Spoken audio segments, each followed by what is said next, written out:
Hey guys, tonight we begin in the damp, misty quiet of a Venetian harbor. Wooden hulls creak in rhythm with the tide. Ropes groan. Gulls squawk lazily above their cries, bouncing off the warehouse walls like sleepy echoes. The water laps against the stone quay where you stand barefoot because boots are for captains, and tonight you're nobody special. A low fog blankets everything. It blurs the sharp edges of lantern light and swallows sound in that muffled, cottony way fog always does. It's not cold exactly, but the sea air clings like a damp cloak. And ahead of you, across the dark water, silhouettes of ships loom, hundreds of them, some with masts tall as cathedrals.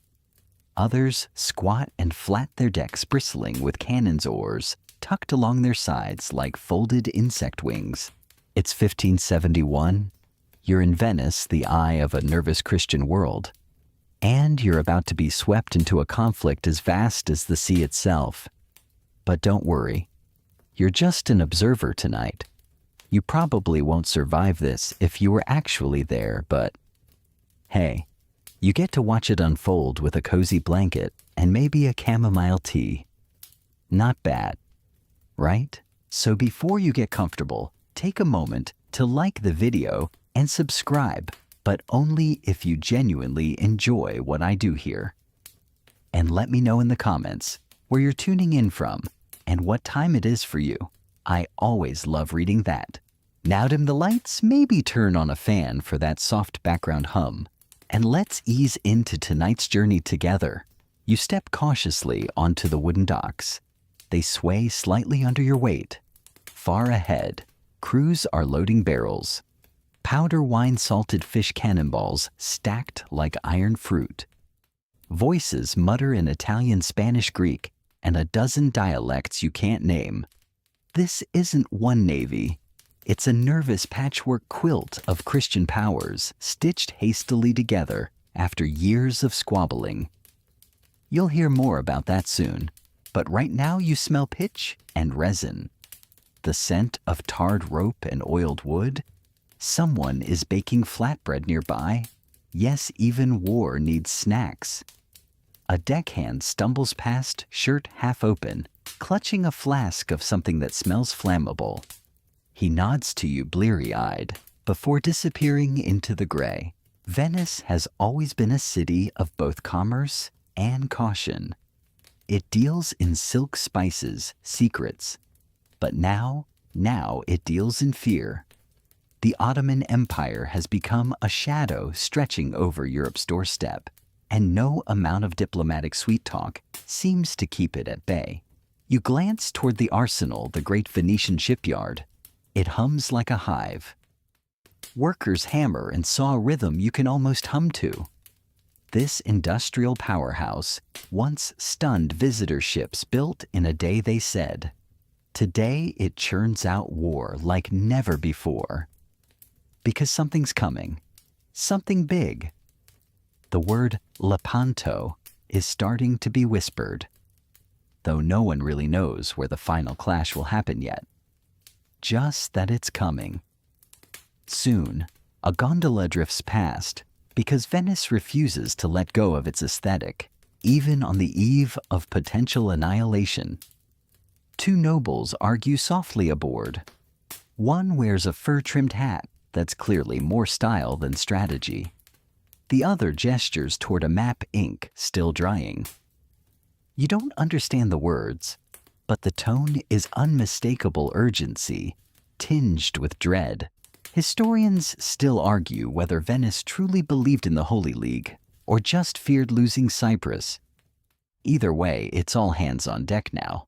Somewhere behind you, a bell tolls. Then another farther off. A kind of chain reaction spreading through the city's campaniles like ripples. Ships answer with low guttural horn calls.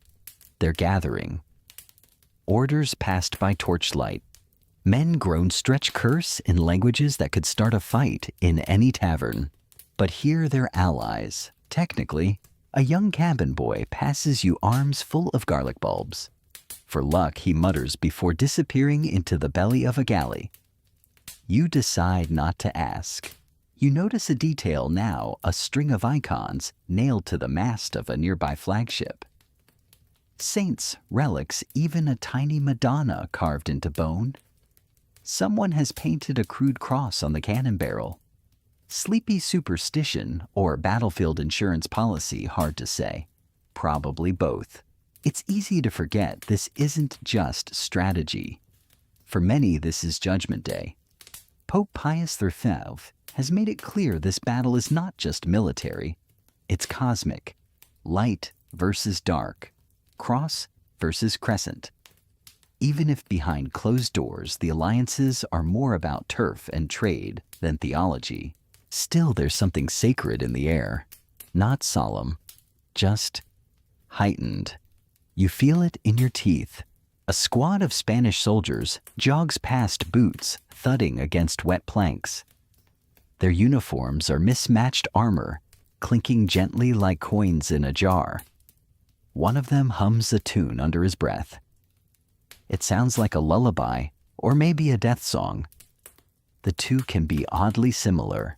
You pass a scribe, hunched beneath a lantern, copying orders onto parchment with crabbed ink-stained hands. He's written the same sentence so many times the letters have blurred into muscle memory. He doesn't look up. Behind him, a parrot squawks in a cage. Mori tutty it shrieks. Everyone dies. Charming. You make your way to the edge of the quay and peer over. The water is black as oil. You see your reflection warped, flickering, insubstantial. Just like the alliances forming across these dark waves. For now, the ships wait. Dozens, then hundreds. Galleasses, galleys, frigates. Some look majestic. Others, held together by prayers and peasant sweat. But they float, and that's enough. At least for tonight.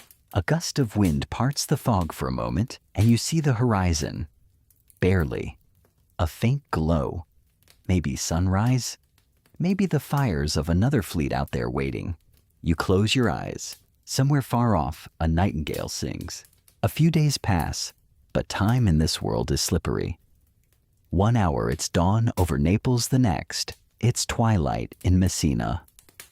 You barely notice the shift as you drift from one coastal port to another, following the quiet murmurs of messengers, the shuffle of monks, the impatient tramping of soldiers boarding ships they can't pronounce the names of.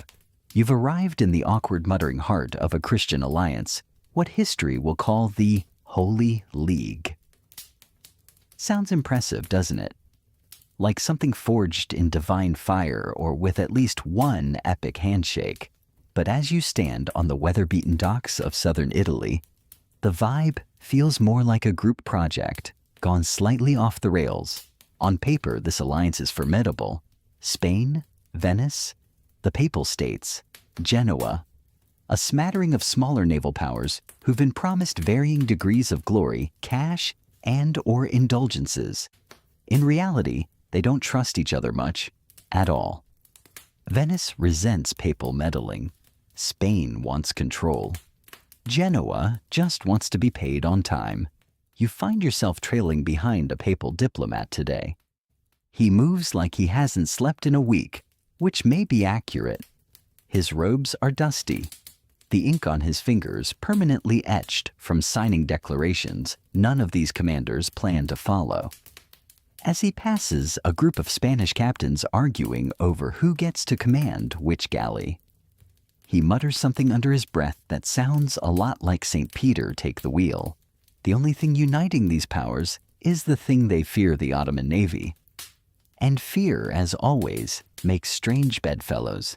You move through a camp of Venetian officers just as a heated discussion breaks out over the distribution of biscuit rations. Apparently, one crate was blessed by a cardinal and is now considered superior in flavor and divine approval. A minor fistfight erupts, broken up by a Genoese captain with a mustache so dramatic it deserves its own title. At the center of all this is a young man with golden armor and serious eyebrows. Don Juan of Austria. No, not that kind of Don Juan. This one doesn't chase ladies. He chases glory. At just 24 years old, he's been appointed commander of the Holy League's fleet, mostly because his brother King Philip II of Spain pulled some serious political strings. You spot him standing atop a hill, arms crossed, gazing toward the sea like he's rehearsing for a coin. He's illegitimate, technically a royal by birth, but not by marriage. That means he has something to prove. He's charismatic, speaks several languages, rides horses like he was born on one. Historians still argue whether he was genuinely strategic or just dramatic with good advisors. Either way, he has the bearing of a man who knows the world is watching. Today, he's reviewing a line of commanders, Venetian papal Spanish, each more decorated and sunburnt than the last. You overhear one papal general mumble, "At least he has nice boots," after being ordered to realign his fleet for the third time that morning. You wander down to the tents where the soldiers wait. They're sunburned, seasick, and swatting at flies with the air of men trying to stay dignified while their trousers mildew. But they're sharp, these men. Veterans of dozens of campaigns. Some fought pirates off Tunis. Others survived brutal winters in the Alps. Now they're here trying to remember who they're supposed to hate more, the Ottomans or the guys in the next tent who snore like cathedrals collapsing. Near the edge of camp, you spot a flag flapping lazily in the breeze, white with the crucifix and the motto, "In hoc signo vinces." In this sign, you will conquer. You think back to that young boy with the garlic bulbs and wonder how many men here have placed their faith in signs rather than supplies. The Holy League isn't just political. It's spiritual, or at least branded that way. The Pope has declared this a crusade. Indulgences have been handed out like theater flyers. Entire towns have fasted for the fleet's success. Rosaries clack softly from belt loops. Priests bless the cannons, because one can never be too careful when invoking divine accuracy. Yet even amid the holy fervor cracks show, there's an undercurrent of competition. Whose banners will fly highest? Whose names will be sung? You hear a Spanish knight whisper. Venetians will make paintings about this before the blood even dries. His companion chuckles and replies, "That's assuming we don't sink each other first." In the mess tent, a large awning with barrels for tables and an odor somewhere between wine and regret, you listen to sailors swap tales. One tells of a ghost ship that sails only on full moons, crewed by the damned. Another claims his cousin once saw an Ottoman galley with silver-plated oars. Silver, someone scoffs. And I suppose they fire pearls from their cannons. You leave before the argument devolves into someone proving their point with a dented tankard. Walking along the shoreline, you notice a row of galleys being freshly painted. Symbols, mostly. Suns, eagles, lions. One galley bears a crude image of St. Michael stomping on a dragon that suspiciously resembles a turban. Subtlety is not a priority. Down by the waterline, two Greek sailors debate whether the alliance can really hold. One shrugs. They say God is on our side. The other spits into the sea. Then he better row. At night, the camps flicker with firelight and the occasional song. But it's a tense kind of harmony. You hear an Italian lullaby blend into a Spanish hymn. For a moment, the air is peaceful, but you know better. Beyond that black horizon lies the Ottoman fleet, larger, disciplined, and terrifyingly quiet. Their admiral, Ali Pasha, has no need for alliances. He commands under a single banner, the Sultan's will behind him, like a storm cloud. For now, the Christian fleet prepares awkwardly, imperfectly, but together. They've agreed to sail at least, and that for this night is a victory in itself. The air is warmer now, thicker somehow, as you float further east. You're no longer in the uneasy chatter of Christian campfires. You've crossed into the smooth, disciplined calm of the Ottoman world. And the contrast is well sharp enough to shave with. You glide above the sea toward the harbor at Istanbul, where the real planning has been happening, not in tents, not in drunken mess halls, but behind palace doors draped in silk and guarded by men who say little and see everything. The Topkapi Palace rises above the Bosphorus like a layered cake of marble and shadows. You can almost smell the incense from the royal halls, spiced with something metallic, maybe ambition. This is Sultan Selim Tingert and his empire now. Son of the great Suleiman, the magnificent grandson of a legacy bathed in conquest, reform, and calligraphy. Selim's reputation is mixed. Let's just say he enjoys his wine or his poetry and his wine again, but he has sharp ministers. One in particular. Grand Vizier Sokolu Mehmed Pasha keeps the engine running while the Sultan sips. Sokolu is brilliant, ruthless, the kind of man who builds empires while everyone else debates upholstery. You find him now in the Imperial Council, unfurling maps with fingers that never tremble. He's reviewing reports on Cyprus, that luscious island in the eastern Mediterranean that the Ottomans have just absorbed brutally. The siege of Famagusta ended only months ago, and with it, the Venetian hold on the island.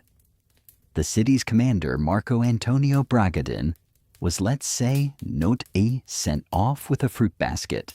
Historians still argue whether Bragadin's death was an act of vengeance or a miscommunication soaked in blood. Some say the Ottomans flayed him alive after his surrender. Others claim the details were exaggerated by Europe to stir outrage. Either way, word of the incident spread fast, and it's one of the reasons the Holy League even exists at all. But here in Istanbul, that's in the past. The future is maritime. The Sultan wants complete dominance of the Mediterranean, total control of trade territory and symbolism. And for that, he needs a fleet key, a big one, an Ottoman one. And so it is built. You pass through the imperial arsenal at Galata. And it's a marvel, not chaotic like Venice's. There's an eerie order here.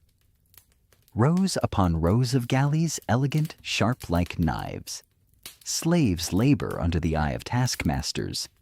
You notice the crescent flags are already stitched, the drums already tuned. These ships are not being made to exist. They are being made to Yi en Amwin Arts. Commanding it all is a man you'll soon know well. Ali Pasha, the Sultan's appointed admiral. His full name is Muezzinzadeh Ali Pasha, literally son of the Muezzin, the one who calls Muslims to prayer. That makes him both noble and humble in background. An interesting combination. Ali Pasha is tall, composed, and far more serious than Don Juan.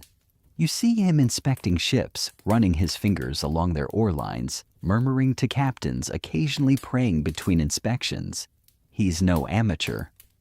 But here's the twist. Naval warfare isn't his specialty. He's a soldier by training. The sea is new territory for him. And yet, here he is given command of the mightiest fleet the Empire has ever assembled. Over 200 war galleys, dozens of support ships, thousands of men. Not all volunteers, mind you. You descend to the lower decks of one of these galleys and meet their galley slaves. A brutal necessity of sea power. Rowers chained to benches, muscles already straining before a single oar touches water.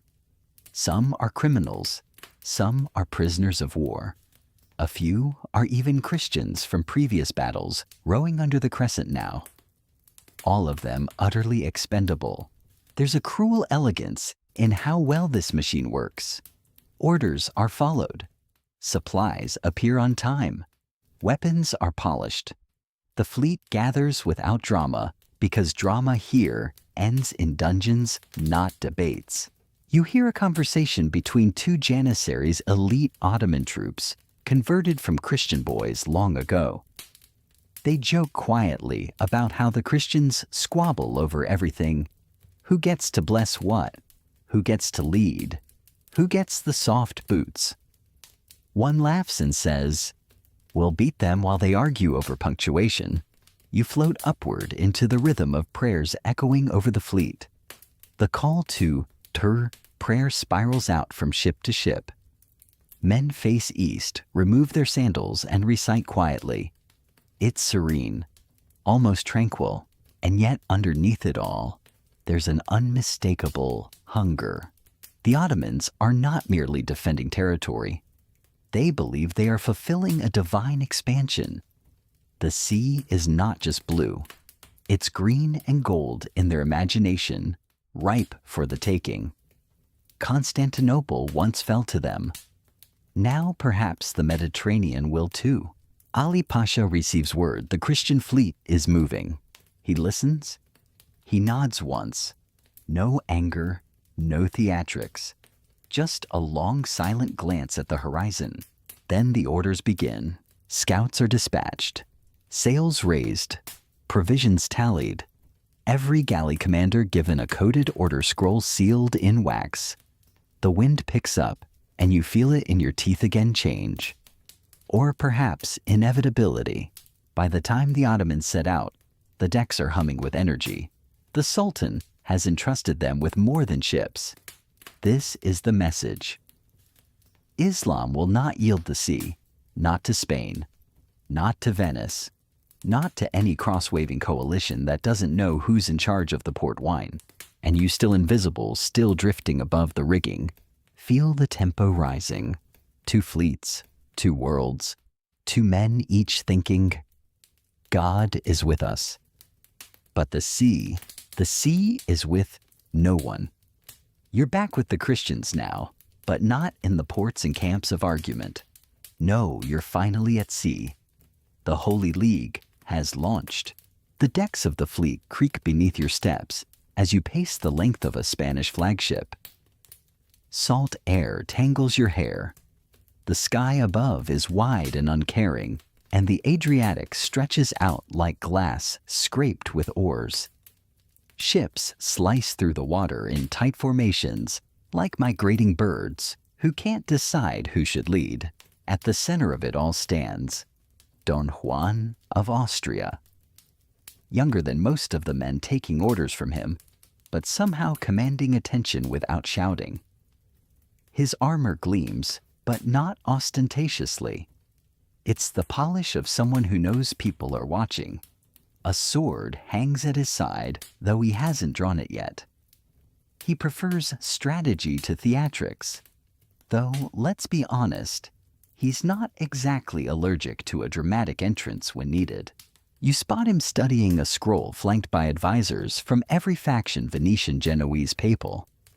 It's a meeting of minds that agree only slightly more often than they breathe.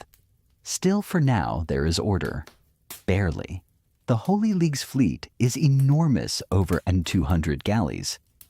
Not to mention support ships, and the rare but mighty galleasses, massive floating platforms, armed with enough cannons to wake the gods. The Spanish brought soldiers. The Venetians brought ships. The Pope brought blessings. And Don Juan, he brought a sense of purpose that against all odds is beginning to unify them.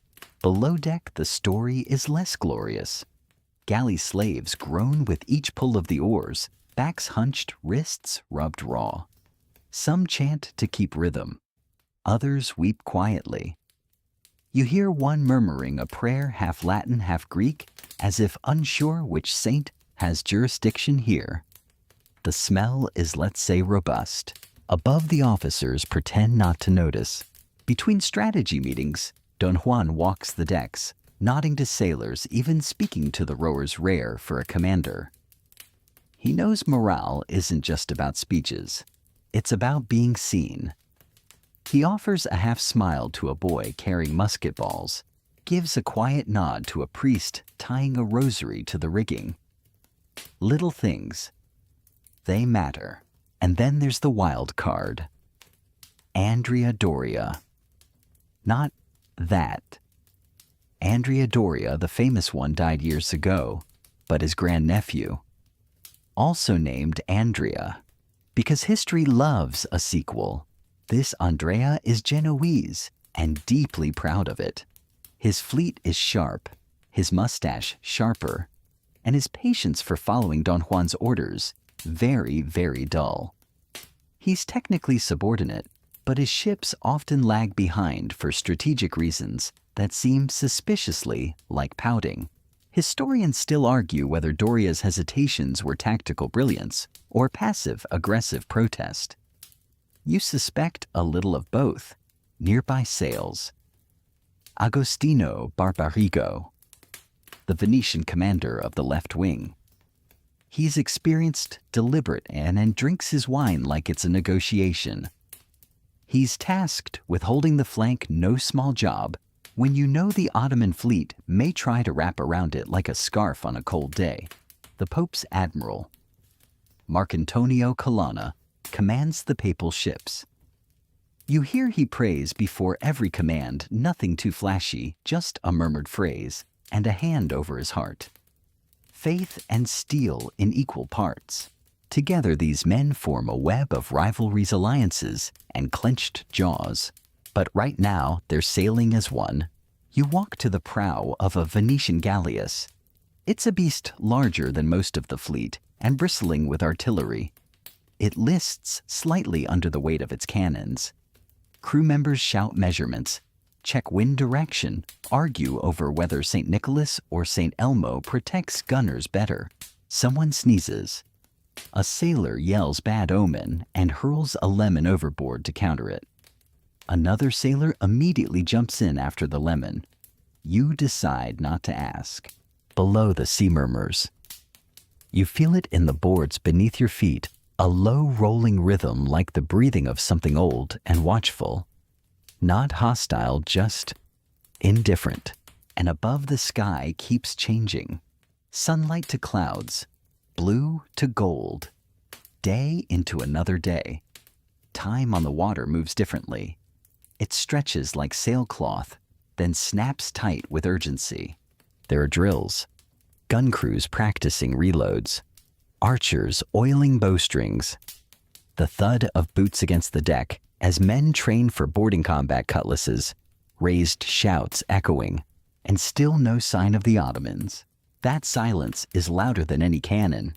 In the evenings, the fleet anchors and rests. Small fishing boats float between galleys, selling sardines, olives, and occasionally messages. One Venetian vessel has somehow acquired a goat. No one knows from where.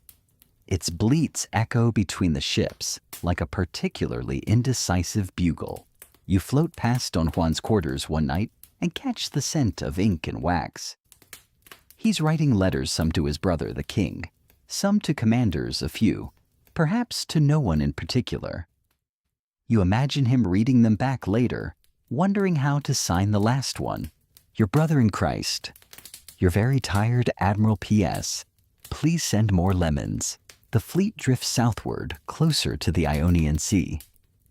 The chatter quiets. The men know the enemy is near, even if they can't see them yet. A lookout swears he spotted sails at dawn, but it was just a cloud shaped like a particularly aggressive duck. Still, you feel it, the pressure building. Every creak of the mast sounds louder. Every ripple in the water makes men glance toward the horizon. Then one morning the winds shift. A small reconnaissance ship returns battered and breathless. They're near, the captain says. Ali Pasha's fleet, just beyond the Gulf of Patras. No shouting, no trumpet blasts, just a long communal silence.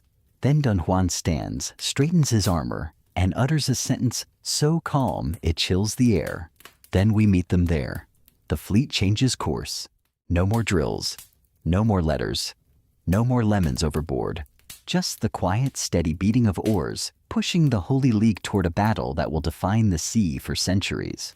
The ships move like a forest of wood, and will creaking across the wine-dark sea, their sails unfurled like cathedral ceilings above you.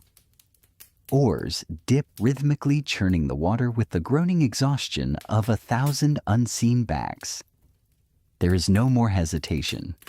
The Holy League has committed. They're going to Lepanto. You don't arrive all at once. The coast reveals itself slowly. The Gulf of Patras opens up ahead like a silent mouth, its waters deceptively calm, framed by rugged Greek hills and the low faded haze of morning sun.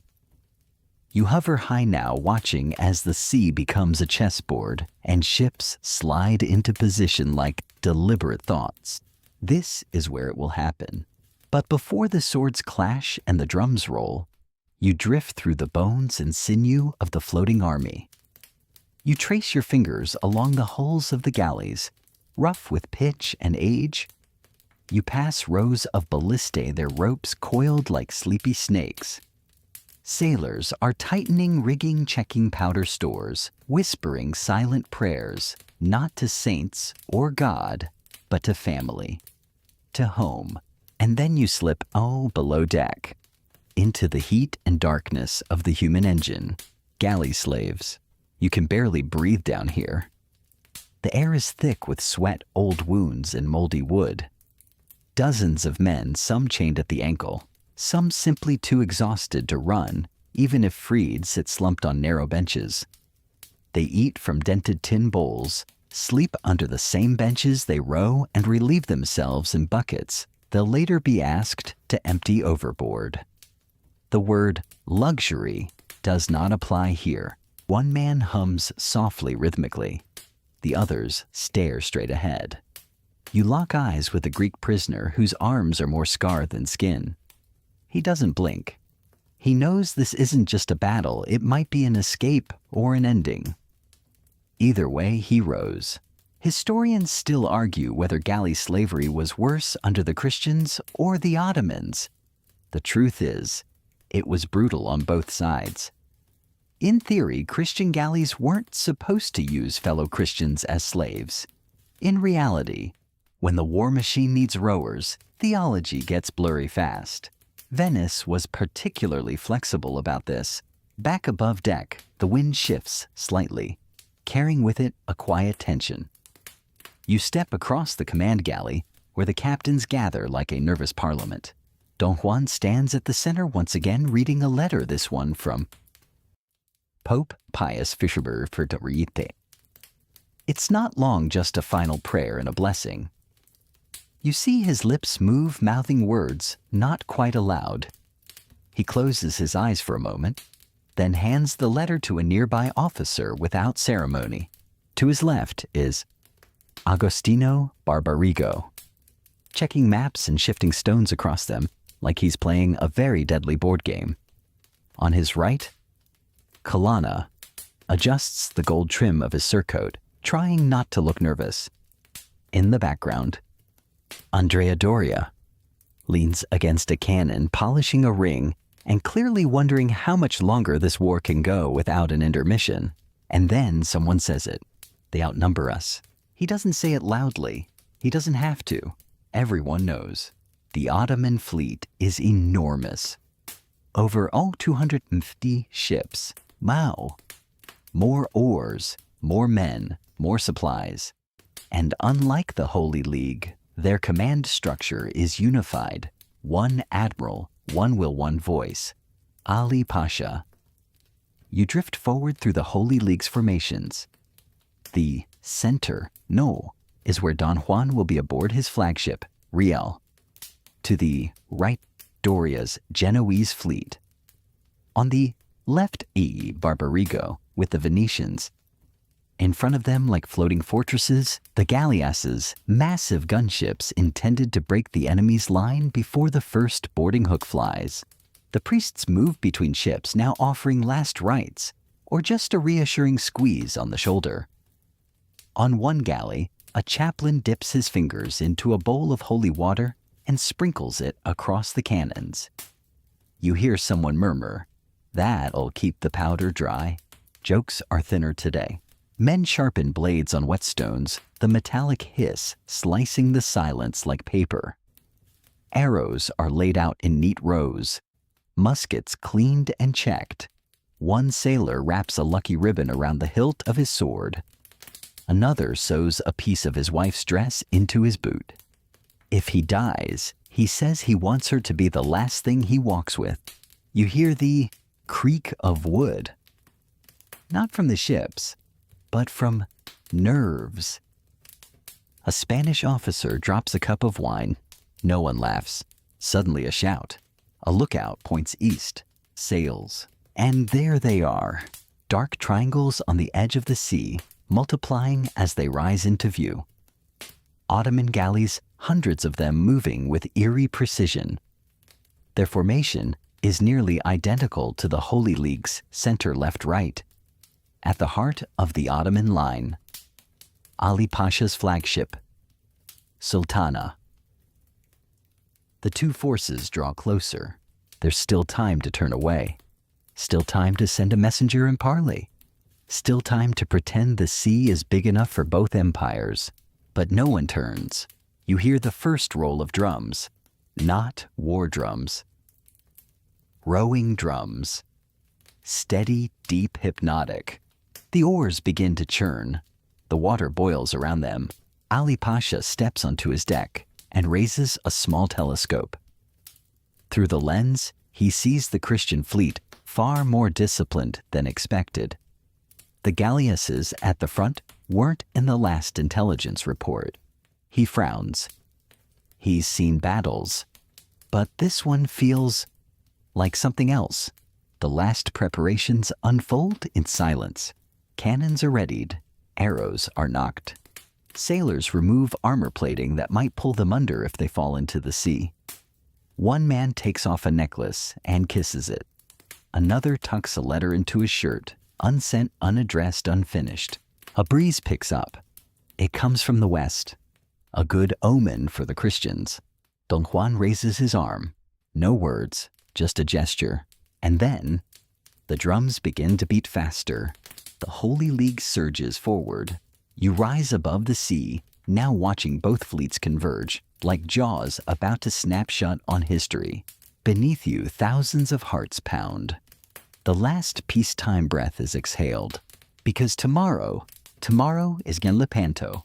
The sun is barely more than a glimmer on the horizon when the two fleets finally close the gap.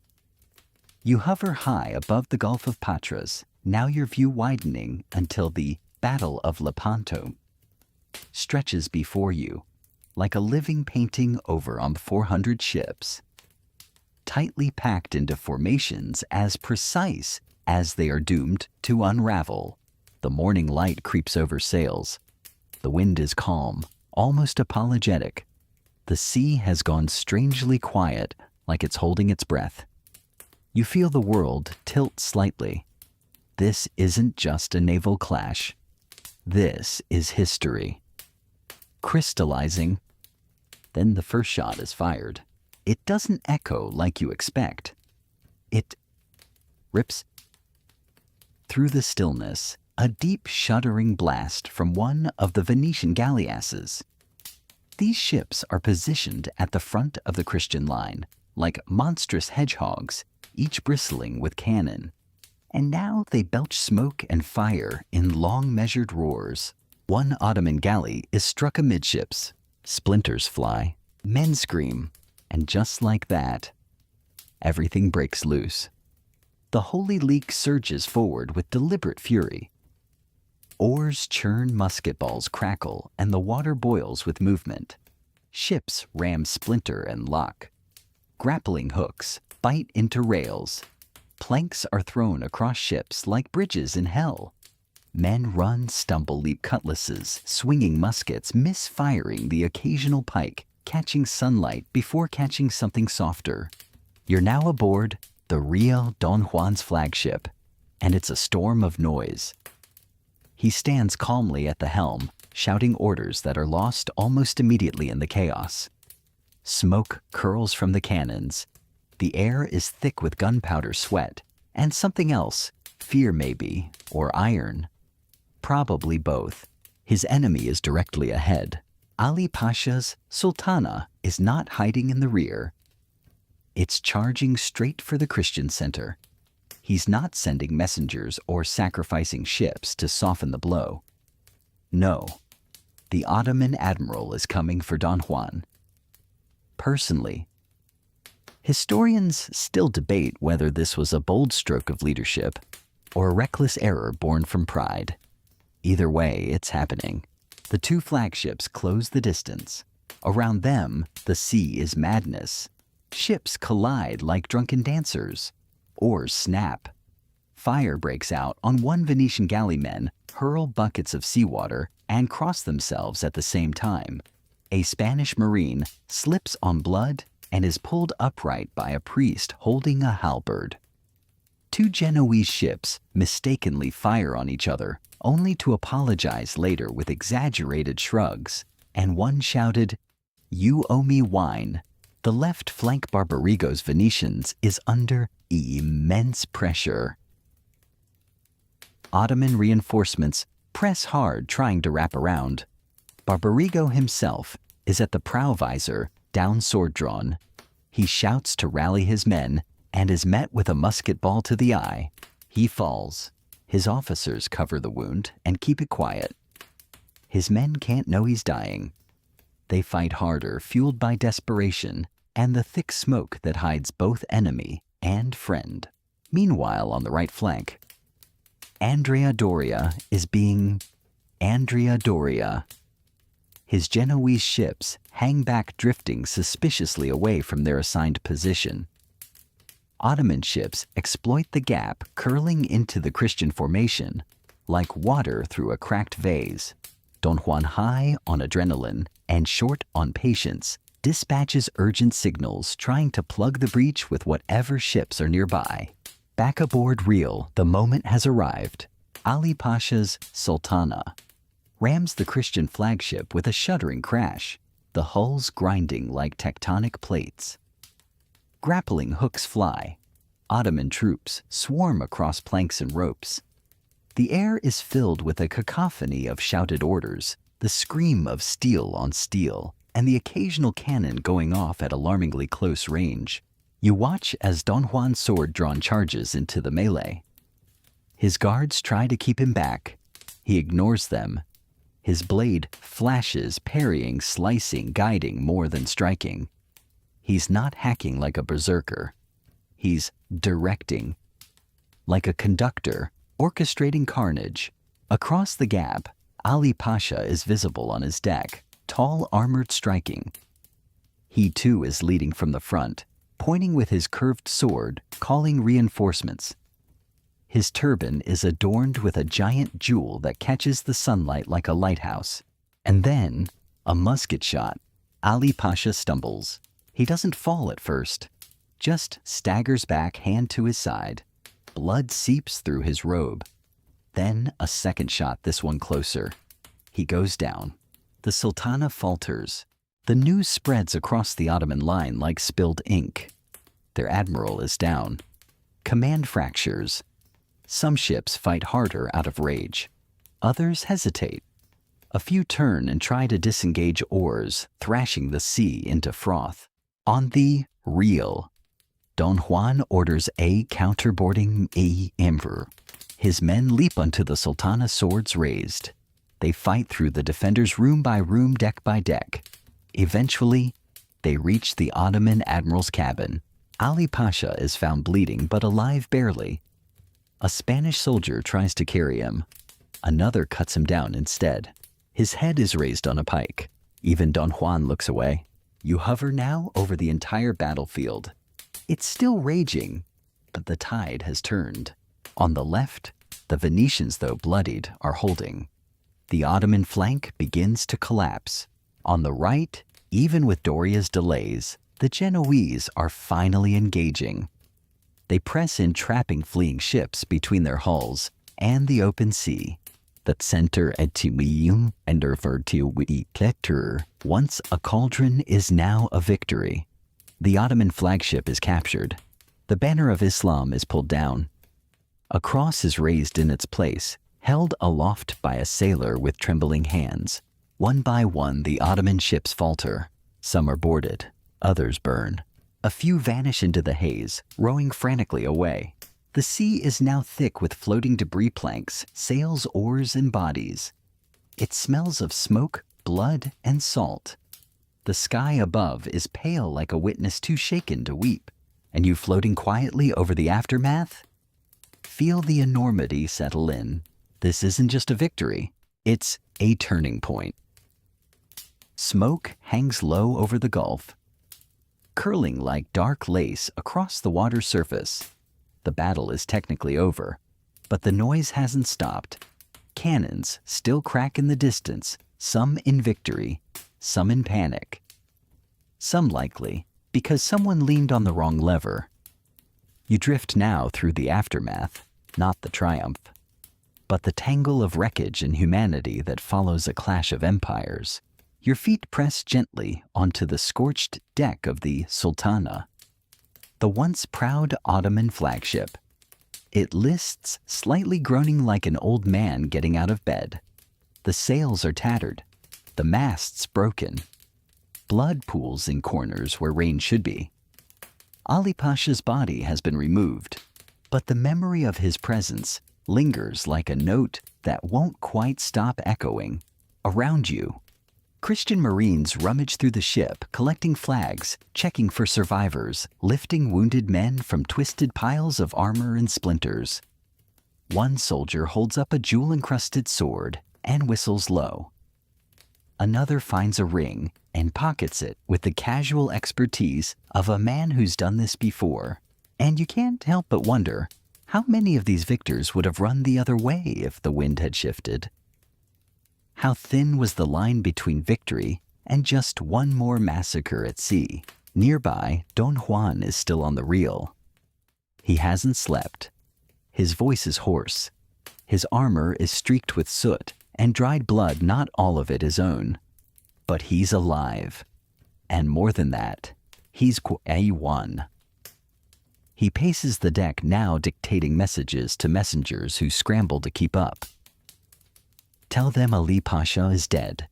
Tell them we have the flagship. Tell the Pope we were outnumbered and still triumphed. There's no gloating in his tone, just exhaustion. And maybe something else. Disbelief. Down the line, the Venetian are beginning to chant. A slow, reverent cheer rises as Barbarigo's body is brought aboard one of the remaining galleys. They didn't tell the men during the fight, but now in the heavy silence of victory, they let the truth emerge. He's gone. But he died defending his flank and held the line. The sun creeps higher. The sea is no longer calm. It's crowded. Hundreds of shattered vessels, broken oars, scorched sails float like driftwood. The water's surface gleams with patches of oil and less poetically floating refuse. You spot a lone cannon, slowly sinking bubbles rising like a final sigh. And then there are the bodies, hundreds of them. You drift among them respectfully, silently. Some wear turbans, others wear crucifixes. Some wear nothing, now stripped by the chaos. A few still cling to bits of floating wreckage, eyes, glassy, breath shallow. One Venetian marine pulls a Turkish sailor from the water, lays him flat, and starts to bind his wounds. No one questions it. They're all just men again. Historians still argue over the casualty figures. No, the numbers range wildly depending on who's doing the counting and how honest they're feeling. The best estimates suggest that over 30 men were killed, wounded, or captured. The Holy League lost around 50 ships. The Ottomans over 200. That's not just a loss. That's a naval collapse. And perhaps most striking of all, 12 Talat Christian galley slaves were freed. You see them now pulling off their chains, blinking into the daylight like animals from a cave. They stumble from below decks, some collapsing, some kissing the boards of the ships, that now carry them to freedom. One man holds up his broken shackles like a trophy. Another just stares at the sea, whispering a name you can't quite hear. The Holy League is busy tending the wounded, repairing the least damaged ships, and sending word back to Europe. One galley is quickly converted into a floating chapel. A priest sets up an altar using the overturned lid of a gunpowder chest. He begins Mass even as smoke still curls from the other end of the ship. But not all is orderly. There are arguments already over prize ships, over ransom rights, over glory. Some captains claim their flank bore the brunt of the fighting. Others demand rewards for acts no one else saw. Doria predictably is reminding everyone that technically his ships were never overrun, which in his mind is evidence of superior tactics rather than strategic hesitation. One Genoese officer is caught trying to smuggle a gilded Ottoman musket off a burning galley. A Spanish sailor calls him out. They nearly come to blows before a papal guard steps between them and mutters something about picking the right time to loot history. The galleasses. Those floating fortresses are celebrated as game changers. Their broadside fire devastated the Ottoman advance. You stand beside one now watching as its crew repairs the scorched gun ports and wipes soot from their cheeks. One boy, barely 16, holds a ramrod like a knight might hold a lance. You notice a letter being passed between captains signed by Don Juan himself. It praises the unity of the Christian fleet, a phrase that already feels slightly ironic given the current bickering. Still, for this moment, they've done the unthinkable. They've stopped the Ottoman Navy. Not forever, not even for long, but they stopped it. And Europe will remember that. Back on the Ottoman side, the remnants of the fleet flee eastward. A handful of damaged ships limp away, their sails torn, oars splintered. What remains of Ali Pasha's second-in-command takes over. His orders preserve what's left. Retreat, regroup. But the Ottoman Empire is shocked. They haven't lost a major naval battle in living memory. The sea has been theirs, confidently, relentlessly. And now a single morning's clash has shattered that illusion. Some Ottoman chroniclers will downplay the defeat. Others will call it a martyrdom. But none can deny the scale of the loss. Istanbul will mourn, and the Sultan will not be pleased. Back on the Real. Don Juan removes his helmet for the first time in hours. His hair is plastered to his forehead. He drinks from a dented cup, spills half of it, and laughs softly. He asks no one in particular. Is this what victory feels like? No one answers. Because sometimes victory feels a lot like surviving something you weren't supposed to. The sun is higher now, its glare flickering off the waves like restless thoughts you can't quite shake. You drift over the Holy League fleet, where the sounds of war are beginning to fade. But the business of aftermath is only just beginning. The decks of the Real are cluttered. Helmets stacked like forgotten fruit flags, folded with reverence, and piles of captured Ottoman weapons glinting with both triumph and unease. A sailor carefully sets down an ornate scimitar, then picks it up again and tests its weight. He swings it once, then twice, before handing it to a young priest with a shrug. Sharper than the sermon, he mutters. All around you, commanders huddle at makeshift tables, poring over maps with the newly sketched ink. The lines are the same, but something has shifted. A decisive battle. Does that? It doesn't change geography. It changes what people believe about geography. For centuries, the Ottoman fleet had been an oceanic storm. Now they've bled. Still, as you float gently among the planks and papers, you begin to notice something: uncertainty. Yes, the Christian fleet has won, but the victory isn't as clean as the banners might suggest. Start with these ships. Many are damaged beyond repair. A Venetian galley lists so heavily to starboard that a sailor uses it to dry his socks, which isn't exactly regulation. Dozens of masts are broken oars, splintered cannon decks scorched. A Spanish engineer scratches his head at a warped rudder and mutters something that sounds suspiciously like a prayer to Archimedes. Then there's the Amen. Of the 80,000 who fought, thousands are dead. Thousands more are wounded. The gory math of war continues long after the swords go quiet. You see a surgeon's sleeves rolled high, elbow deep in a patient's shoulder. The man doesn't scream anymore. He just stares at the sky, whispering something that sounds like a lullaby. Or maybe it's a grocery list. His voice is thin and floating. The Ma galley slaves. Now freed, add another layer of complexity. They aren't soldiers. They're traumatized survivors. Some can barely walk. Others, surprisingly strong, volunteer to help row the damaged ships back to port, anything to stay above deck. One former slave even wraps a Venetian flag around himself like a cape and announces he's ready for another go. The sailors laugh, but not too hard. On another deck, a papal officer is attempting to organize a proper roll call. It's not going well. Half the men are asleep. The other half are loudly recounting how they personally killed Ali Pasha with nothing but a spoon, a rope, and divine favor. And yet, for all the mess, for all the makeshift repairs and fractured alliances and soggy boots, there's a strange energy in the air. Not celebration exactly, but relief. You feel it when Don Juan finally descends into the crew quarters for the first time in days. He walks slowly, carefully nodding to everyone, yes, even the cook, who offers him a bowl of soup that appears to contain exactly 1 carrot and no seasoning. The Admiral's face is lined. He's barely older than a university student, but he looks older now.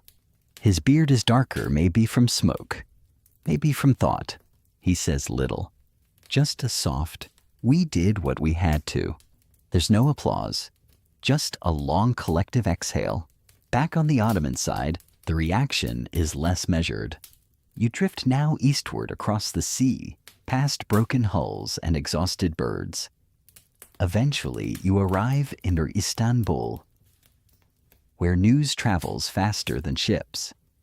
Even now, whispers are winding through mosques and markets, through palaces and alleyways. The fleet was defeated. Ali Pasha is dead. They lost over 200 ships. Inside the Topkapi Palace, Sultan Selim Merkin receives the news. He does not throw a goblet. He does not shout. He drinks, then he orders another fleet built, just like that. You see the scribes begin their work scrolls, rolled out orders issued, architects summoned. The Ottoman Empire does not pause for mourning. It simply recalculates. Historians still argue whether Selim understood the scale of the loss or whether he saw it as a temporary setback. Either way, within 6 months, the Ottomans will have rebuilt a fleet nearly as large as the one destroyed. The empire is wounded, not broken, but the spell has been shattered. Europe, for the first time in decades, breathes easier. Venice especially rejoices. They organize festivals, hang banners and light candles in every chapel that's still standing. Artists immediately begin sketching scenes of the battle, most of which look nothing like what actually happened. One painting shows Don Juan defeating Ali Pasha in single combat like a Renaissance action hero. Another shows angels physically pushing back Ottoman ships. You decide not to fact-check either one. The Pope, Pius ever, calls for a day of thanksgiving across Christendom. He declares the victory miraculous, attributes it entirely to divine intervention, and only briefly thanks the gunners who actually aim the cannons. In Spain, Philip II is pleased, but coolly so. He never entirely trusted Don Juan's ambitions, But the victory is useful and politically golden. He orders his brother to return home. Slowly, you pass through letters being written across Europe. Some are full of glory. We have delivered Christendom from the Turkey. Some are more honest. We nearly died, several times. I lost my boots, and a few are downright poetic. The sea ran red, and still she whispered. Back at Lepanto, the surviving ships begin their slow return. Some head north to Venice. Others sail to Messina. A few drift aimlessly, like leaves unsure where autumn wants them to land. Don Juan stays behind a few more days overseeing the burning of ruined ships and the burial of the dead, both friend and enemy. He orders a grave dug for Ali Pasha deeper than usual and marked with no inscription. Then he bows his head and walks away. The sea finally stills. You feel it now, that hush that only comes after the loudest possible noise. Not silence, something heavier, like history holding its breath before deciding what to remember. You wake, if you ever truly slept, to the creaking of ropes and the low groan of wet wood. The Christian fleet is finally pulling away from the Gulf of Patras. The wind fills the patched sails with a gentle, almost apologetic push. As the shattered hulks of battle fade behind you, a new rhythm sets in. It's not peace exactly, just that liminal stillness that comes after a storm and before the paperwork. Don Juan stands at the bow of the Real, squinting toward the horizon. His hands rest on the rail. His hair is unwashed. His armor is still scuffed from the fight, and one of his boots is missing a buckle. He looks like a commander and a ghost at the same time. He knows what's coming next. Not another battle, not yet, but a story, war. Because even as the blood dries, Europe wants the narrative. And every state in the Holy League is ready to supply its own version. Messina is the first stop. The Sicilian port receives the battered fleet like returning heroes. Cheers erupt from the piers. Church bells ring. Women throw flowers, roses, mostly though someone accidentally tosses a cabbage, which lands with a wet thud on a Spanish helmet. You chuckle softly. You're not even sure if that sailor noticed. The wounded are offloaded. The surgeons barely look up. The priests bless them with water oil and soft words that you can't quite make out over the noise. A Venetian commander begins dictating his account of the battle to a scribe who's already sweating. Make sure you note the commander insists that I personally led the charge through 3 Ottoman decks. The scribe nods politely, adjusting the part where he actually saw said commander hiding behind a mast. Across the city, couriers gallop away with letters bound for Rome, Venice, Madrid, and Paris. You follow one up a winding hill and into a monastery where a monk reads the message with trembling hands. Then he begins ringing the bell. The bells don't stop for 3 days. In Rome, Pope Pius XIII falls to his knees in public prayer. He claims he saw the victory in a vision at the very hour it happened.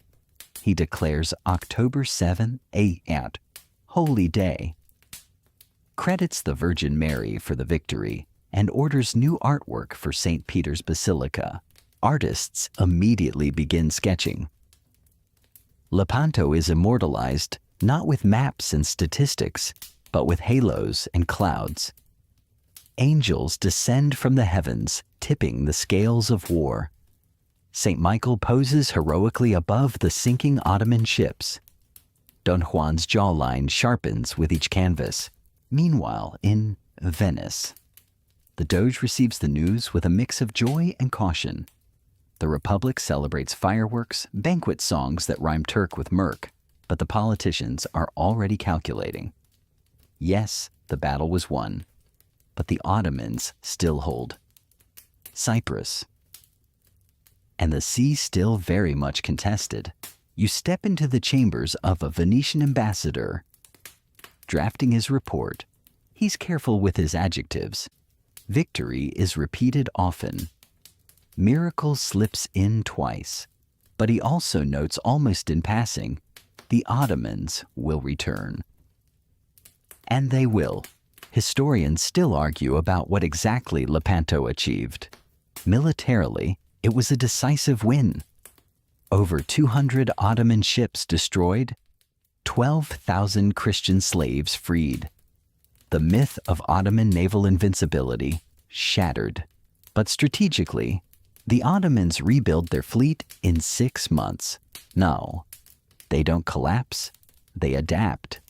Their eastern Mediterranean dominance, while bruised, remains strong.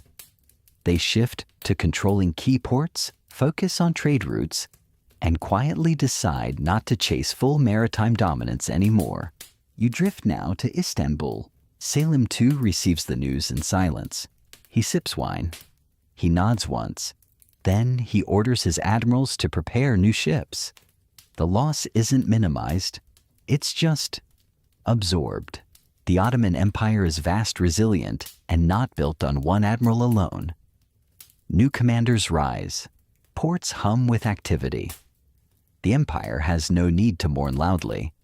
It has the future to attend to. Back in the Christian world, the propaganda blooms like wildflowers. Poets write ballads.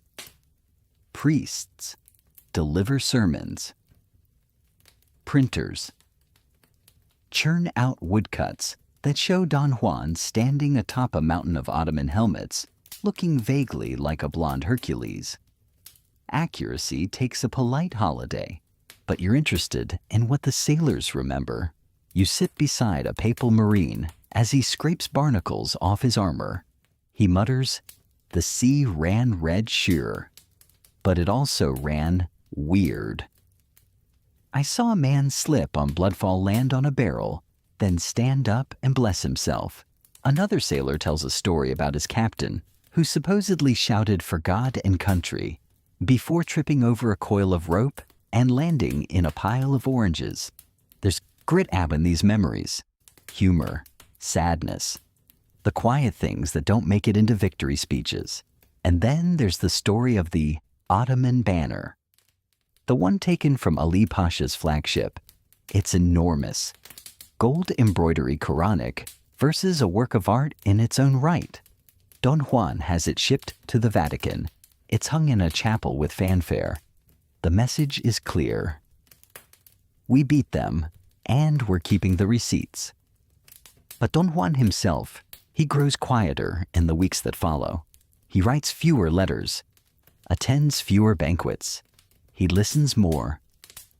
Sometimes he's seen staring at the sea fingers tracing the hilt of his sword lips, moving silently.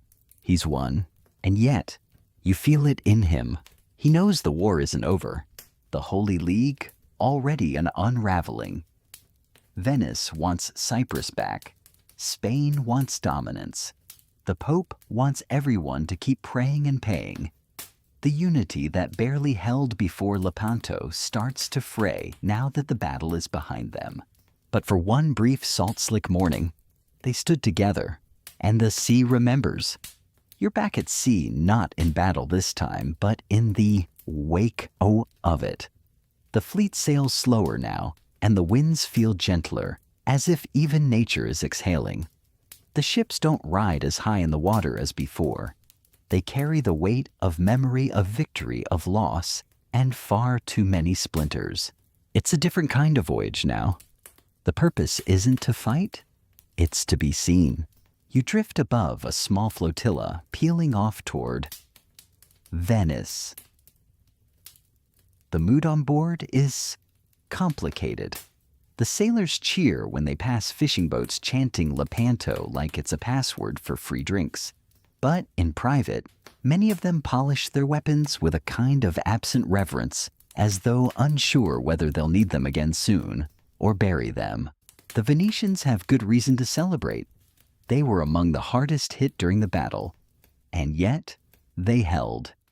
Their galleasses proved decisive, blasting open gaps in the Ottoman line that other ships rushed to fill. Their sailors fought tooth and nail, and their losses were significant. But for once, their republic isn't being accused of treachery or greed. Just courage. Venice itself has transformed since news of the victory arrived. You float into the Doge's Palace, where artisans are already carving the story into marble. There's a fresco in progress showing St. Mark holding back the Ottoman fleet with a glowing hand. A painter dabs red onto a soldier's tunic and then adds a halo above his head for good measure. Never mind that the real hero probably had no idea what direction he was facing during the melee. On the streets, poets hand out broadsheets with headlines like, "Our glorious triumph at sea and Venice savior of Christendom." You peek into a cafe where a group of old men argue over whether Barbarigo would have survived if he'd ducked faster. "He was too proud," one says. "He wore that plumed helmet like a lighthouse." They all nod. Meanwhile, the city's leadership quietly drafts envoys to Istanbul Akin, 'cause you know trade. And there it is again, the irony that never quite leaves this story. Even after a battle this epic, everyone still has to negotiate. You pass through the chambers of Andrea Doria, who's returned to Genoa with exactly the swagger you'd expect. He tells anyone who'll listen that he masterfully repositioned his fleet during the battle, which you and I both know means accidentally drifted too far to the right, and decided not to get involved until he looked good doing it. His portrait is already being painted. In it, he's gesturing grandly at a map while a cannon fires behind him. The artist had to guess what his hands look like because Doria wouldn't stop talking during the sitting. You cross the sea once more and arrive in Rome, where Pope Pius III is turning the victory into an ecclesiastical epic. He commissions choirs to sing Te Deum's orders, golden commemorative medals struck, and installs the Ottoman standard from Ali Pasha's flagship in the Basilica of Santa Maria Maggiore. The faithful line up just to see it flutter in the candlelight. He also renames October 7 as the Feast of Our Lady of Victory, later renamed the Feast of Our Lady of the Rosary. Because clearly, heaven helped aim the cannons. Historians still argue whether the Pope genuinely believed the battle was a direct result of mass prayer, or if he was simply excellent at branding. Probably both. The Holy League, though, is already unraveling. Venice wants peace and trade. Spain wants control. The Pope wants unity and more donations. Everyone wants credit. Meetings are held. Tensions rise. Don Juan writes long letters to his brother King Philip II, detailing the politics aboard the fleet. He notes how quickly unity fades when the gunpowder dries. In one letter he confesses, "We were a chorus of swords, singing for a single hour. Now we return to separate keys." You drift beside him one quiet night as he walks alone on the docks of H.E. Messina. He's inspecting the returning ships. Many are limping sails, patchy hulls scraped. He stops at a galley whose prow is cracked clean through like a bitten loaf of bread. He runs his hand along the splintered wood, then turns and stares at the sea.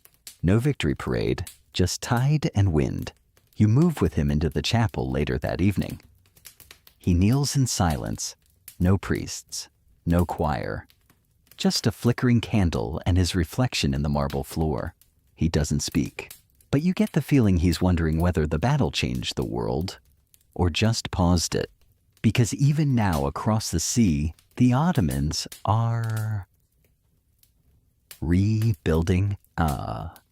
In Istanbul, the docks are busy again. Wood is hauled in, cannons recast, sailcloth dyed and stretched. The Sultan's ministers speak softly but firmly. We will restore our fleet, and we will return. you see something remarkable: the shipbuilders already working by torchlight. They aren't sulking, they're planning. The Empire has absorbed the blow and decided not to blink. Selim II, meanwhile, remains famously unfazed. He receives reports, nods once, then asks for more wine. One of his advisors whispers, "They won a battle, not the sea," and perhaps that's the point. Lepanto is not the end of anything. It's a pivot, a dramatic, bloody history-making pivot. But the wheel keeps turning. You move now among the sailors of both empires, months later, as they return to daily life. Some tell stories in taverns. Others keep quiet, their memories folded tightly away like old maps. A few reenact the battle with shells and sticks for curious children. But most just remember the noise, the heat, the blinding sun, the smell of gunpowder and blood, the moment when the oar snapped, or the musket misfired, or the sword caught just under the chin, and the silence that came after. That was the loudest part. The months drift onward, and with them, the myth of Lepanto begins to harden into legend. You float through quiet chambers and loud city squares where stories are being told, not necessarily true, but satisfying. Men who hid below deck now recount how they led the charge. Poets who never touched salt water describe cannon fire in heroic verse. Painters who've never held a sword brush vivid scenes of saints steering ships and angels catching cannonballs midair. And above it all, two very different stories begin to form depending on which side of the sea you stand. In the Christian West, Lepanto becomes a glowing memory, a symbol of divine favor of civilization, rescued of Christian arms, triumphant against the seemingly unstoppable tide of Islam. Churches ring bells. Banners are stitched with 1571 in gold thread. Babies are named Juan and Marcantonio in suddenly fashionable waves. Even those who contributed very little claim they prayed extremely hard. But in the Ottoman East, the memory is different. Not forgotten, never that. But reframed. You drift now through the Imperial Naval Archives in Istanbul, where scholars catalog the details of the loss with uncomfortable honesty. Yes, they were outmaneuvered. Yes, the Holy League had galleasses. Yes, their intelligence reports underestimated the enemy. But the emphasis isn't on the loss, it's on the response. You watch as artisans carve new rudders, cast new cannon molds, and rework ship designs with sharper bows and stronger hulls. The Ottoman fleet isn't sulking, it's adapting. And fast. 6 months after Lepanto, they have rebuilt a navy that is numerically almost equal in size to the one they lost. Let that sink in. Imagine burning down someone's house and finding them sipping coffee in the same spot a week later with an even nicer kitchen. The message from the Ottomans is subtle but clear. We do not lose twice. And yet, something has shifted. Even the tone-awi of Ottoman expansion begins to soften slightly. They still hold Cyprus. After all, they remain the dominant power in the Eastern Mediterranean. But the bold naval pushes westward begin to stall. Not immediately, not officially, but eventually. Historians still debate whether Lepanto marked the beginning of Ottoman naval decline or merely forced a change in strategy. Was it symbolic? Was it structural? Did it halt a conquest or simply redirect it? You linger now over a map, one of many drawn after the battle. It shows the Mediterranean like a bruised mirror. The old powers of Europe are scribbled across the top: Venice, Spain, the Papal States. Below, the crescent of the Ottoman Empire stretches across Asia Minor and North Africa, reaching eastward like a quiet threat, and somewhere near the middle, a tiny star, Lepanto, just one point in a sea of history, yet everyone seems to keep coming back to it. You visit a university hall in Paris, where a professor delivers a lecture on the spiritual significance of naval victory. His students take notes with furrowed brows, though one doodles a galleon with a smiley face. You drift above them and wonder if they'll remember any of this, or if they're just waiting for lunch. In Madrid, Monti and King Philip II includes Lepanto in his endless reports to advisors. He is proud, yes, but cautious. Don Juan, his illegitimate half-brother, is becoming more than just a war hero. He's merco-popular, Mel. Dangerous in a way Philip can't quite name, and so quietly, subtly, he starts to distance himself from the admiral's growing fame. You return to Don Juan in Messina. He's thinner now, wears simpler clothes. He avoids crowds. The man who once danced across the deck of the reel with youthful fire now walks slowly, deliberately. He writes often, letters mostly, some political, some personal. One to a monk he met years ago asking about humility. One to his tailor in Naples asking for new boots, because as he writes, victory has not made my old ones less leaky. You smile at that. Even legends get wet socks, but something gnaws at him. Not regret, not quite. More like a restlessness. He begins suggesting new campaigns to North Africa, to the Atlantic, even to the New World. He speaks of unifying Christendom, though more and more his letters speak of the glory than of God. And still no appointment comes. Philip II stalls. Opportunities vanish. The man who led the greatest naval victory of his generation is slowly being shelved. You drift beside him one evening as he sits by the sea watching fishermen haul nets. He whispers, "I beat them." But the waves forget. The sea doesn't argue. It just laps against the stones, indifferent as ever. Elsewhere, time continues its quiet work. Sailors age. Ships rot. Flags fade. And still stories of Lepanto are told, though fewer people know the names now. Some forget which admiral was which. Some forget which side won. But the image remains, two vast fleets clashing beneath a dawn sky, their sails full of smoke and prophecy. You pass through a cathedral, where a young boy lights a candle beneath a plaque that reads, Our Lady of Victory. He asks his mother what it means. She says something about a battle long ago where good men stood against the tide. The boy nods already, forgetting the name, but not the glow. And maybe that's the point.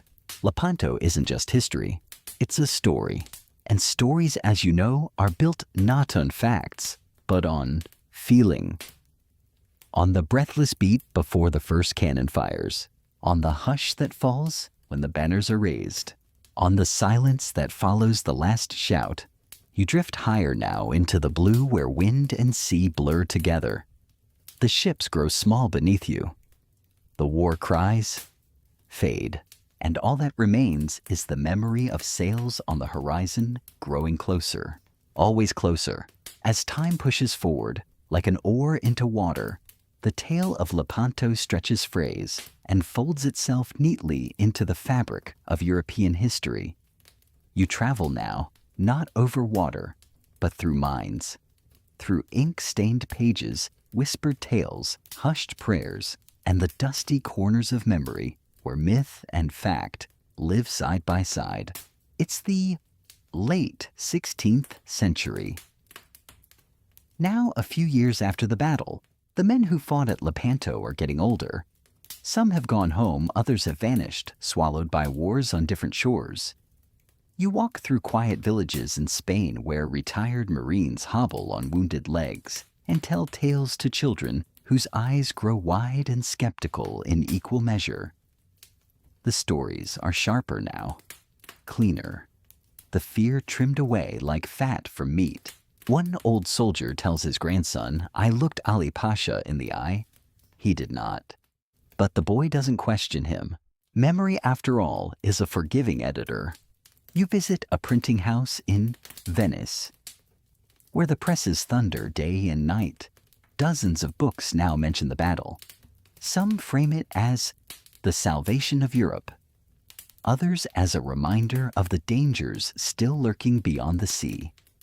Maps are redrawn, Lepanto inked in slightly bolder script, as if to say, look here, something mattered. And in the heart of all this, the image. You begin to notice it over and over.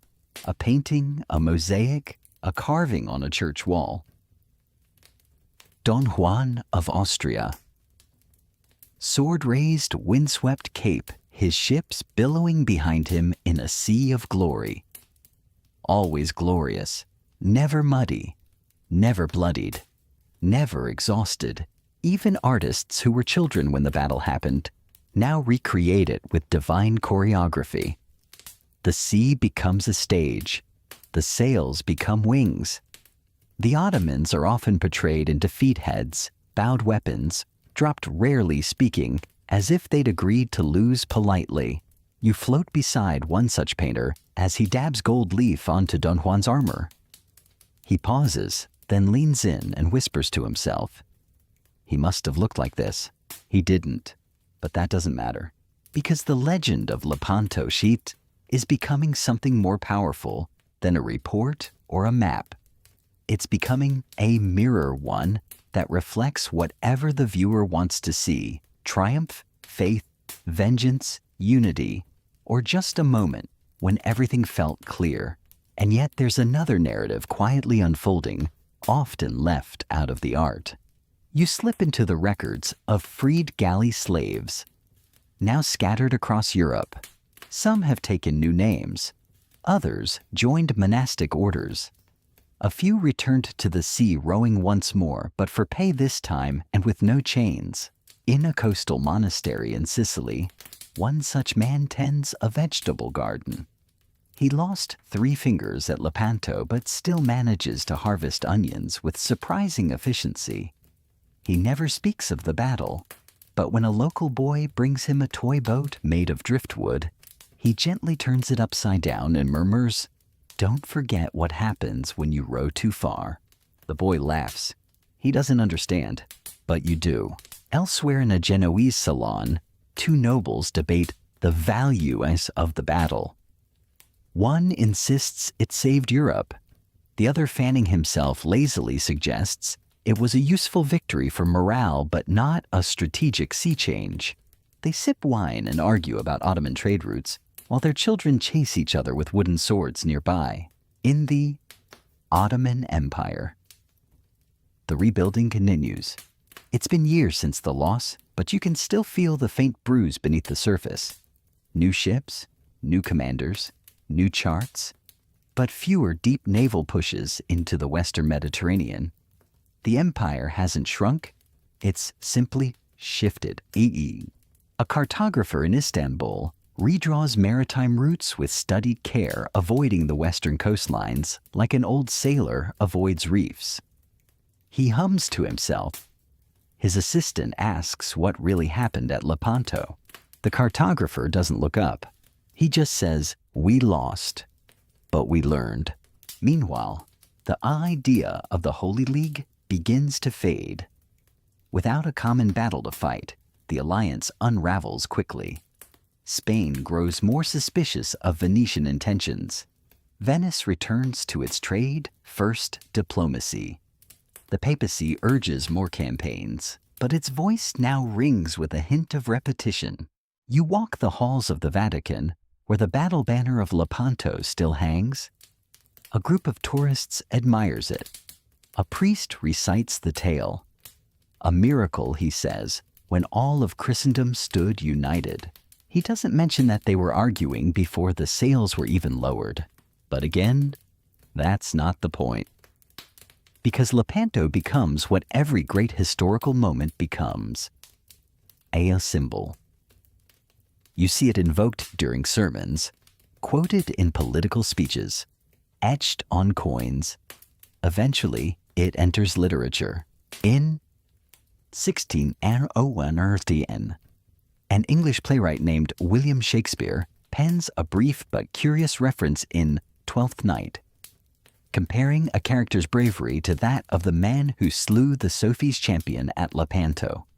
It's a throwaway line, a cultural wink, but it means something even in England decades later. People still know what Lepanto is. And you start to feel the shift. The cannon smoke is long gone. The flags are faded. The graves, some marked, some not, are scattered across coasts and seas. But the wait to of the battle lingers like the echo of a wave after the tide has pulled back. You drift one last time across the Gulf of Patras, the place where it all happened. It's quiet now. The water is calm. A fishing boat bobs gently over what was once the center of fury and fire. A young man casts a net. He hums a tune with no name. He has no idea he's sailing above the bones of empires. And maybe that's for the best, because some things are too big to hold, even in memory. By the time the century turns, the Battle of Lepanto has passed from reality into rhetoric. The generation who fought there is mostly gone, some buried beneath sea foam, others resting in family crypts or forgotten graves beneath uneven headstones. But the idea here of the battle that's flourishing, you find yourself now in a place far from the Mediterranean, a lecture hall in Prague, where a Jesuit professor is pacing in front of his students. His robes swish with every step as he taps a pointer against a tapestry of the battle. Ships are arranged in perfect rows, white crosses gleaming Ottoman flags tumbling into the waves like wet laundry. Not exactly historically accurate, but stunning. He declares Lepanto was not just a victory of arms, it was a victory of faith. The students nod, some scribble, one yawns. Outside the classroom, the real world is changing. The Protestant Reformation is spreading, slicing through Catholic unity, like a sword through sailcloth. Old alliances fray. The unity that Lepanto symbolized is already starting to unravel.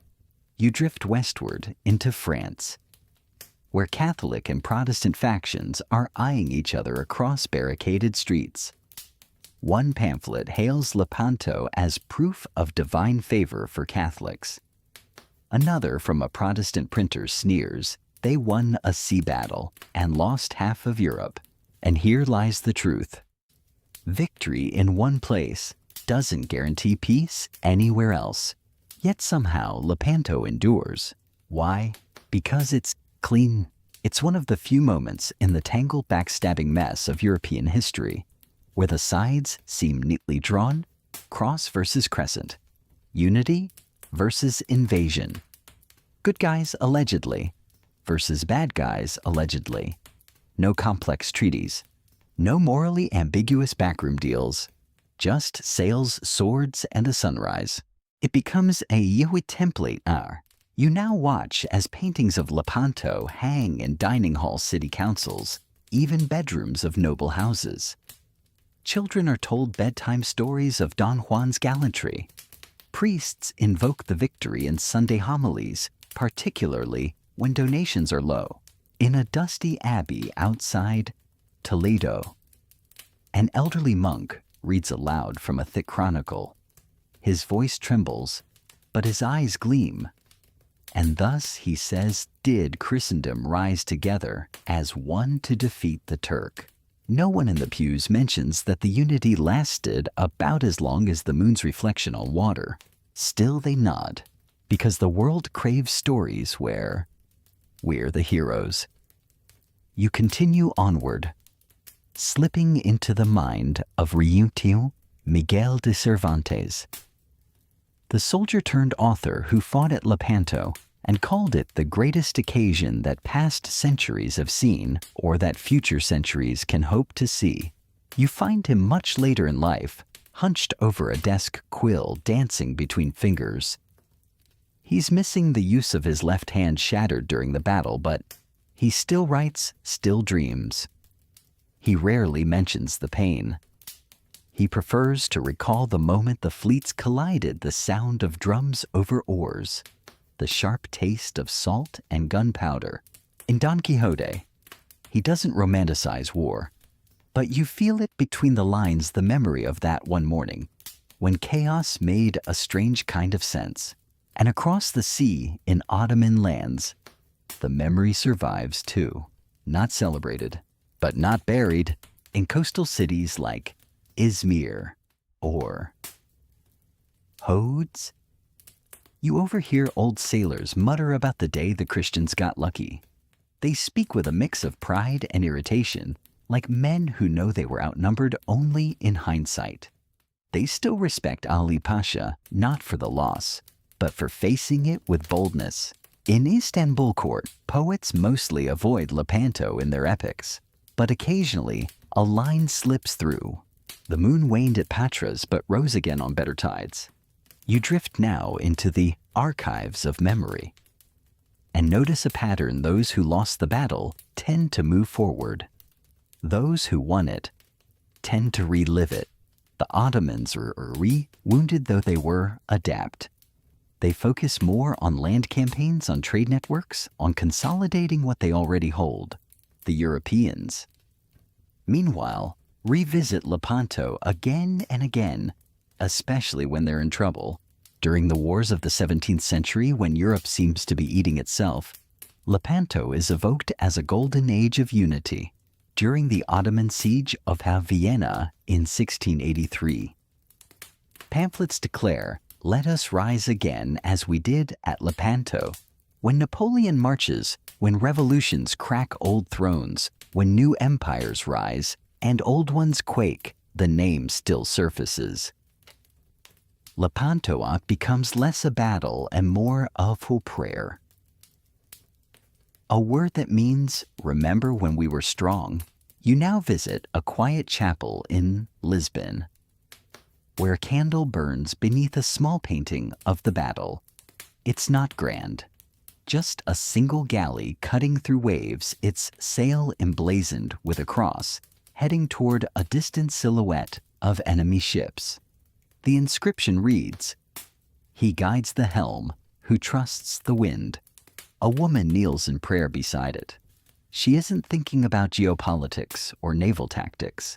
She's thinking about her son off to sea again, and she hopes God will guide him the way he guided Don Juan. And in that moment, you understand, for all the strategies and casualties in politics, Lepanto lives on, not because of what it was, but what it promises, that there can be a clear enemy, that the faithful can be brave, that the wind can be at your back, that the sea for once can make sense. You rise again over the waters of the Gulf of Patras, where waves still lap against the coast. The wind is gentle, the sky is soft. The ghosts of galleys drift below quiet now, and though the world has turned many times, since some echoes never fully leave the sea, you are drifting now not over battlefields, but through museums, libraries, and cathedrals, where history has been boxed, brushed, and gilded. Lepanto, the real battle, the wet and screaming mess of it, is long gone, but its memory, that's been curated. In Vienna, you find a grand tapestry of the battle hanging in an imperial gallery. It stretches floor-to-ceiling sails, catching wind like angel wings, cannon smoke shaped like divine halos, and Don Juan of Austria in the center shining brighter than the sun itself. No blood, no fire, just glory. Children gape up at it as a tour guide whispers, "This was the turning point in the struggle for Europe." One child asks, "Did we win forever?" The guide smiles. That's not quite how it works. You move on. In Madrid, Don Juan has become more legend than man. Statues of him appear in plazas, often on horseback, despite his naval fame, sword outstretched. Poets continue to invoke his name, usually as a symbol of honor, youth, or courage. Rarely as a real person with messy boots and a strained relationship with his royal half-brother, you visit a library where a scholar thumbs through epistolary records, letters between Don Juan and Philip II. Some are warm, full of military reports and small jokes about weather and wine. Others grow colder, full of veiled frustration. Don Juan wanted another command. Philip withheld it. It's an old story. One man wins a battle. Another man owns the victory. In the Holy League's fading years, Don Juan drifts into ceremonial roles. He's sent to handle rebellions, to pose for portraits, to attend banquets with people who toast his name but block his proposals. You see him once in a faded document, scribbling a note in the margin of a military report. Glory is like smoke, bright at dawn but gone by dusk. Historians still debate whether Philip feared Don Juan's ambition or simply didn't know what to do with him. The truth probably lies, as it often does, somewhere between politics and paranoia. Meanwhile, the Ottoman Empire has also memorialized the battle just differently. You walk the halls of Topkapi Palace, where Ottoman naval history is recorded not with bombast, but obeisance. The Battle of Lepanto is noted, losses acknowledged, but there is no shrine to failure, just a clear-eyed sense that this too was a moment, a costly one but survivable. In fact, Ottoman art focuses more on later naval expeditions, on diplomacy, on trade. Their response to Lepanto wasn't to wallow, it was to rebuild and adjust. A different kind of pride, back in Europe. Religious symbolism has now permanently latched itself to the event. The Pope's naming of October 7th as the Feast of Our Lady of Victory. Later, the Feast of Our Lady of the Rosary becomes an annual reminder of divine intervention. Church calendars mark it. Sermons echo it. Prayers trace rosary beads back to that one October morning in 1571. You float above a quiet convent in Naples, where nuns still celebrate the day with hymns. One young novice paints tiny galleys in the margins of her prayer book. She asks the abbess what Lepanto really was. The abbess replies, "A victory that taught us to trust God." You consider replying, and 400 galleys, 30,000 sailors, and a few thousand cannons. But you let it be, because here, Lepanto is spiritual, not tactical. You drift again through Baroque paintings, each more embellished than the last. In one, the Virgin Mary herself appears above the battle, flanked by cherubs, holding muskets somehow tastefully. In another, Pope Pius V is shown casting down a thunderbolt onto Ali Pasha's fleet.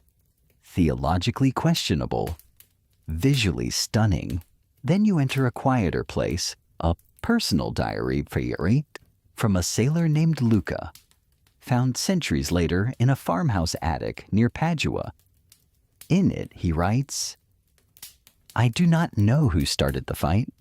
I only remember the smoke. My friend Emilio did not scream when he died. I sang a song my mother used to hum and waited for my hands to stop shaking. No angels, no papal lightning, just a man remembering another man." You pause there, because in the sea of cannon fire and celebration, those are the memories most often drowned. And yet they matter. You follow Don Juan again, this time to his final years. He will not live long past the battle. He dies at just 33, possibly from typhus, possibly from the exhaustion of being a man the world needed, but no longer wanted. He's buried in the Escorial, the Grand Royal Monastery Palace built by Philip II. His tomb is there, modest compared to some, but still a marker, a name. People visit it. Some know his story, most do not. They walk past it on their way to larger monuments. Back in the Mediterranean, the sea has reclaimed much. The wrecks of ships now lie beneath coral and silt. Cannonballs rest quietly in the deep. Archaeologists have retrieved a few artifacts, a musket here, a broken cup there. a jawbone once still clenched. The sea keeps what it wants. You drift downward past the currents and the quiet fish, and imagine what it must have sounded like in that final moment of impact, wood hitting woodmen, shouting prayers rising like steam from the decks, and then silence, and now a deep, endless blue. And now you return one last time to the waters of Lepanto. Not the battle, not the smoke, not the cannons or the clashing oars, but the place itself as it exists today. It's quiet here. The Gulf of Patras rolls gently under a silver sky clouds, hanging like heavy sheets above the coastline. You float above calm water that once boiled with blood and thunder. The sun glints on the surface just enough to blind you for a moment, before revealing a landscape scrubbed of its violence. Fishing boats drift past their nets, like their radios buzzing with modern static. A young man leans on the stern of one boat, staring into the blue and humming to himself. He has no idea what happened here 4.5 centuries ago, but beneath him, the bones of ships sleep. Wooden beams turned soft and dark with age. Rusted chainmail curled into seaweed. A broken cannon, its mouth filled with sand and silence. The sea remembers, but it does not. Tell. You, however, have heard every retelling. You've walked the docks of Venice and Istanbul. You've floated above Don Juan's sword and Ali Pasha's broken deck. You've listened to songs of saints and sailors, of popes and poets, of the boy who rowed and the admiral who prayed. And now, as the story winds toward its final breath, you see the ripples. Because battles don't end when the bodies are buried. They echo in every cathedral wall that bears a banner, in every Turkish harbor rebuilt with urgency and pride, in every sailor's tale told over bitter wine, in every church bell rung on October 7th. You wander now through legacy, that soft, sneaky thing that outlives memory. You pass through classrooms where maps still mark Lepanto in red, through opera houses where composers retell the fight in trumpet fanfare, through street names, foundation stones, footnotes, and through quiet things too. A broken musket in a glass case, a medal engraved with a cross and crescent, a statue in some coastal town worn smooth by centuries of wind. You find Miguel de Cervantes, again in his final years. He's no longer romanticizing war. He's too old for that. But still he speaks of Lepanto with a strange gentleness, as if the battlefield gave him something he couldn't quite explain. A memory, a wound, a rhythm. It was, he once said, the high point of my life, though I lost the use of my hand. And perhaps that is what Lepanto truly is. Oh, a paradox. A victory that cost too much. A defeat that taught more than expected. A unity that frayed almost immediately. A memory shaped more by silence than sound. Historians still debate what it changed. Some say it ended Ottoman expansion into the West. Others argue the battle was a beautiful anomaly, a flash of unity that solved nothing long-term. The Ottomans recovered, the Christians quarreled, trade resumed, and the sea as ever remained ungovernable. But symbols matter. Lepanto gave Europe something to believe in during a time when belief was beginning to split at the seams. It gave the Ottomans a reason to modernize, to evolve. It gave the sea a name that would echo across centuries, even as the salt washed the blood away. You take one last stroll down the deck of the reel, or what remains of it in memory. The timbers creak beneath your feet. The sails flap softly like breathing. The horizon is pale and the breeze tastes faintly of rosemary and salt. Don Juan appears beside you, not in armor now, but in thought. He's younger than you expected. Or maybe older. He looks out over the sea and says nothing. And that says everything. Then gently, the scene begins to fade. The masts dissolve into cloud. The water turns glassy. The voices fall away. And you're left with only the rhythm of the sea, a soft and ancient heartbeat, steady and forgiving. It is done. You've walked the decks, traced the scars, seen the battle not just from above but from within. From the hands that rode to the eyes that watched cannon fire light up the dawn. Now finally you rest. So now, dear listener, the sails are furled. The oars are still. The water lies quiet again, and the story we've been sailing through draws gently to a close. Let your breath slow. Let your body settle. All the noise, the clatter of blades, the rumble of cannons, the thud of boots on worn wooden decks, it's all faded now, left behind on distant shores. The sea beneath you is calm, endless, and welcoming. Feel the breeze soft against your cheek. Not the wind of battle, but the wind of drifting dreams. It carries no orders, no cries, only peace. Let the world fall away. Let your thoughts float slow and weightless, like driftwood on warm water. You've journeyed far tonight across continents, centuries, and hearts. There's no need to remember it all. Just carry the feeling of a young man standing on a deck before dawn, of ancient drums beating through fog, of sails rising against the sky full of courage and consequence, and above all of silence, the good kind, the kind that means you've made it through. So close your eyes now. Let the waves carry you. There are no more battles here. Just sleep. Gentle, quiet, safe